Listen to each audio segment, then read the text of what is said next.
Brought to you by Penguin.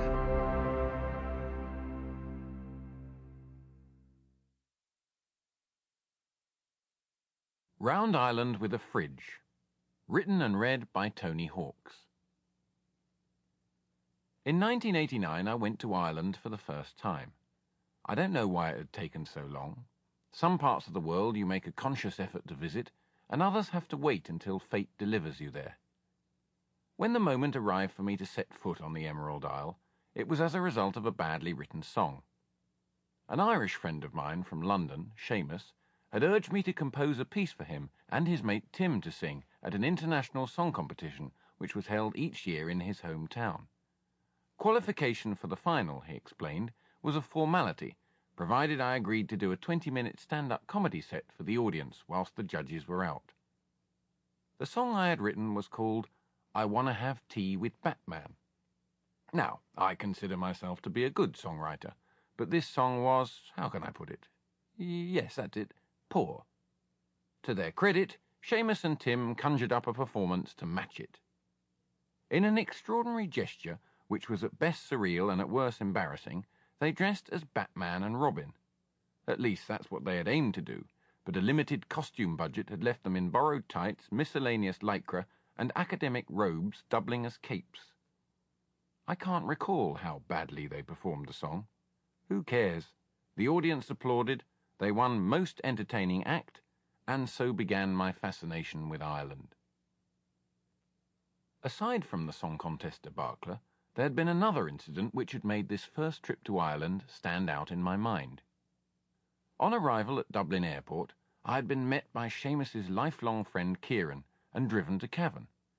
As we headed north and discussed Batman and Robin's prospects, I noticed a figure by the side of the road hitchhiking. I looked closer. This was odd. Very odd. He had something alongside him, and he was leaning on it. It was a fridge. This man was hitchhiking with a fridge. Kieran, was that man hitchhiking with a fridge? Oh, yeah. There was nothing in Kieran's tone of voice to suggest the slightest hint of surprise. I had clearly arrived in a country where qualification for eccentric involved a great deal more than that to which I had become used. Years passed. The song competition had become an anecdote which was given an airing at dinner parties approximately once every 2 years, and a reference to the fridge hitchhiker always accompanied it as something of a postscript. The fridge incident was banished to the recesses of my mind, where matters of infinitesimal consequence belonged.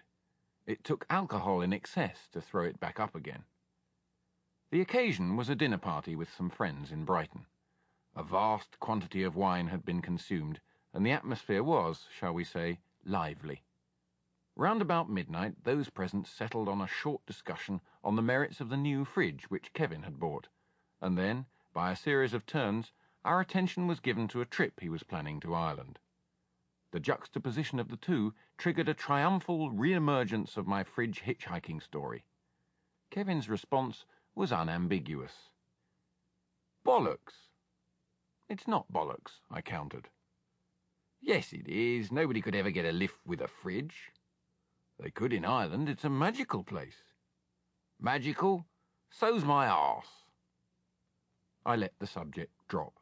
Experience had taught me that someone mentioning how magical their arse was tended not to precede stimulating and considered debate.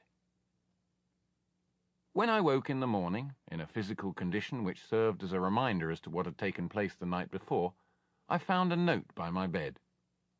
I hereby bet Tony Hawks the sum of £100 that he cannot hitchhike round the circumference of Ireland with a fridge within 1 calendar month. And there was Kevin's signature, and below it an illegible squiggle which I took to be mine. And so the bet was made. Negotiations with Kevin were easier than I expected. As it turned out, he didn't for one moment believe I was actually foolish enough to see this thing through. He included one stipulation. After a glance at the map, he insisted that my journey should take in Tory Island at the extreme northwestern tip of Ireland, and Cape Clear Island in the extreme southwest, and Wexford in the southeast. Apart from that, I was free to take whichever route I saw. Sample complete. Ready to continue?